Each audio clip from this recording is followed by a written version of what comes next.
actually pull day today, but for the purpose of education, somebody stated that I have terrible range of motion when training front delts. Now, when I was doing a high incline Smith machine press, I only go down to my chin. And there's a reason for that. It's because the front delts are maximally loaded slightly above or at 90 degrees. So if you're coming all the way down to your chest, I'll demonstrate with just some light weights here. If you're coming down here, this is below not only your chin, but below the 90. You're not actually training your front delts. What you're training is your rotator cuff, and that's how you get a shoulder impingement. So if you're like, oh, I got a left shoulder pain, you're going to be not only internally rotating the humerus, which is the upper arm bone, you're basically putting stress on your rotator cuff. Things I've noticed through the years is when I let the bar get too far out in front of me on a press, it hurts the next day. My shoulders do not feel good. Also, when I take the bar all the way down to where my shoulder starts rotating like this, also not good. And that's not what we're trying to do. We're actually just trying to build our front delt, as opposed to, you know, messing up your arm slash short rotator cuff and training everything but that. It also engages your upper pec a little bit, because then you become, once you start going lower, you're basically doing incline chest press. And normally anyways, after my shoulder press, I'll do an incline chest press. So if your argument is that you're trying to train your upper pec as well, that wasn't my goal. When I'm doing a Smith machine shoulder press, I'm specifically trying to train front delts. Now see how I'm below the 90? This is probably good enough. And you can go back. But if you go way below, like here, as the person suggested, to touch my chest, you're not actually training your front delts. And that's why people feel shoulder pain, especially in the gym. You'd be an absolute idiot to think that range of motion on shoulders actually helps to build shoulders. You're just building injuries. And it's mostly people that don't really go to the gym that comment this comment on my videos like, oh, range of motion. If range of motion was so important, then yoga instructors would be the most jacked.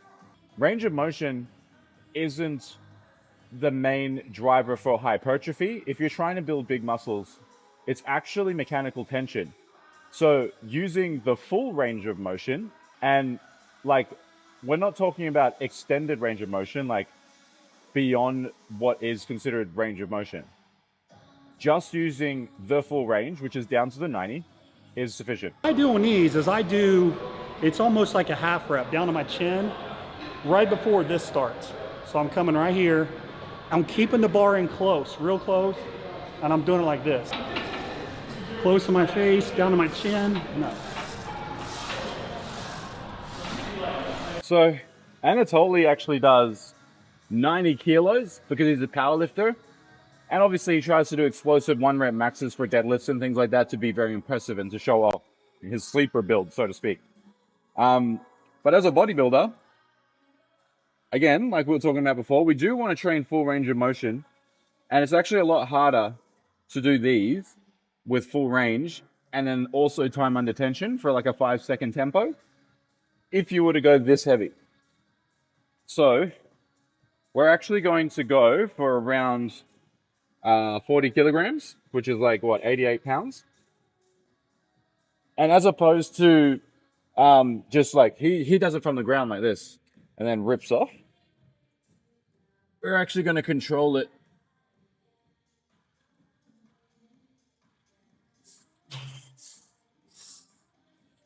Oh. Oh. Oh. And so we're actually trying to get that lead with the elbow as opposed to yanking it up by rotating. Oh.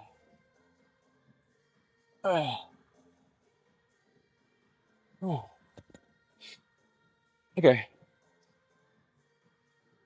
And obviously, I think I recorded myself last week actually. Yes, I can lift this weight and I can just, you know, at least get it up. But doing it explosive is not actually optimal for hypertrophy.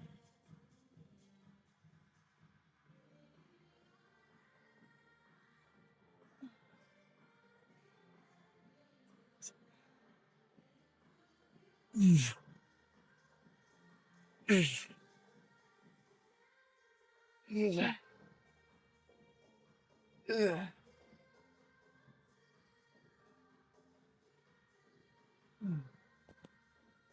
the goal usually for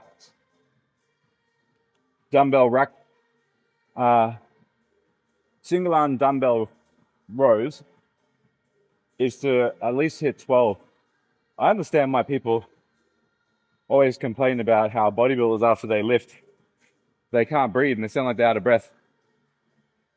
You should try doing these, bro. I feel like I just ran a marathon.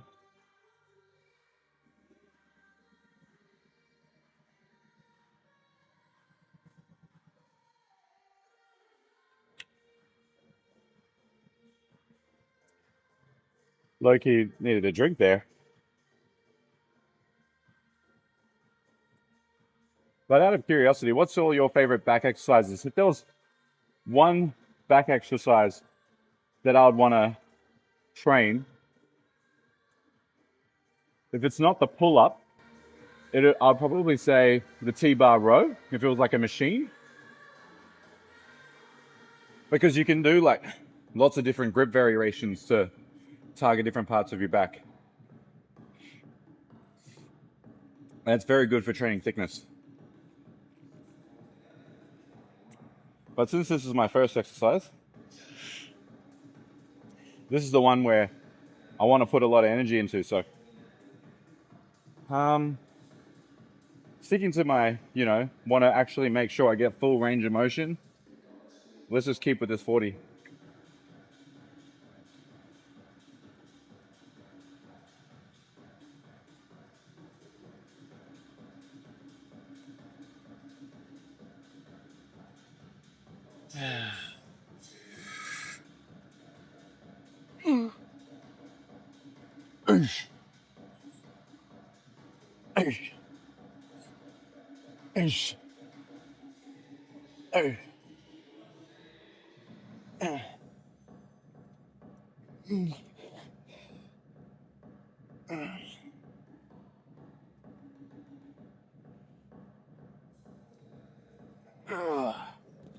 I actually lost track of how many I did there. And to be honest, I can probably go a lot heavier.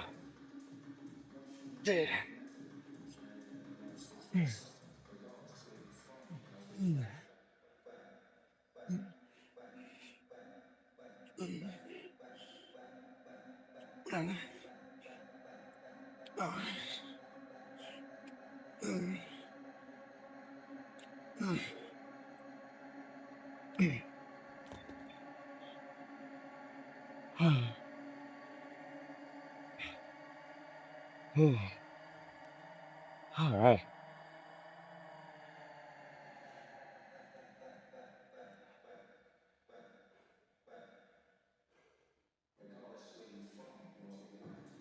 And that's why it's really important that when you do exercise, especially with weight training, you actually study what muscle groups you're supposed to be activating or training. Like, don't just do an exercise and then do it the way that some PT told you. You should be asking questions like, why do I have to bring it all the way to my chest? What am I training if I go to the full extent and if I was to go halfway?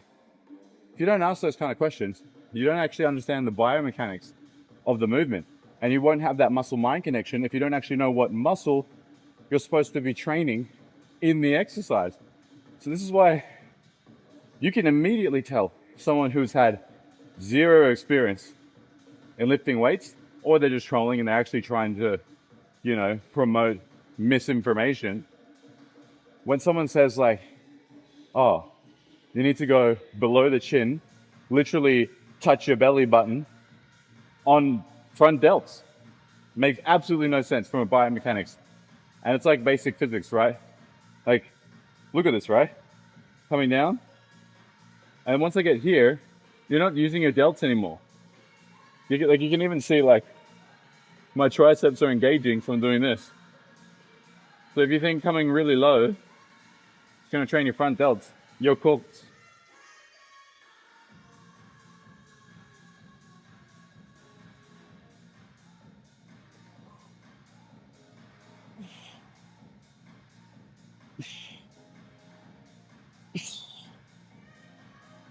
Oh.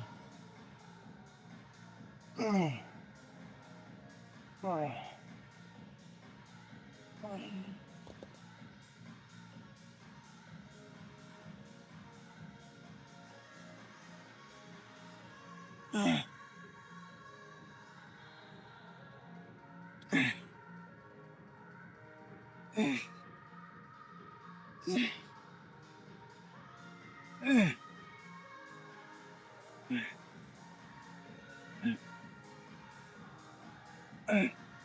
So for Smith machine shoulder press, you don't want to stop at the 90, even though that's maximal for hypertrophy, especially for loading the front delts.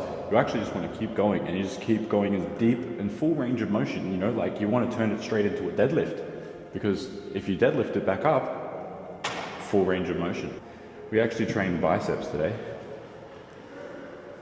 And we also trained some, actually no, we didn't train delts. What did I train today? Oh, it was pull day. So I was mostly back. Anyways, I hope this helps in explaining that you actually need to know what muscle group you're training with that exercise, because if you're just training any exercise and you don't actually know what muscles you're supposed to be targeting, you don't have a muscle-mind connection, and you might not even be actually training what you thought you were. Like, you could be doing back day, but you're training legs. You'll never guess what we're gonna have for breakfast. Ooh. Strawberry matcha! No. What abomination is that? Colonizing matcha all over again. No, we're going to have chicken and salad. Actually, this is technically not breakfast. This is like my second breakfast, whatever. The God of War hates those who hesitate. That's probably one of my favorite quotes, because the world doesn't reward like talent. Instead, it rewards people that are brave or consistent. Like, think about the guy who's like the smartest in the entire world. There are people with PhDs talking about science and many other topics, but they're not even anywhere near as popular as other people who may not even have a PhD. They just like science, very passionate about it, but they're more consistent. And so if you've ever had something that kind of held you back, you're always going to be replaced by somebody who's less qualified, but just more willing to turn up. So being successful isn't all about, you know, being the best or being perfect. Sometimes it could just be, instead of being special or unique, consistent.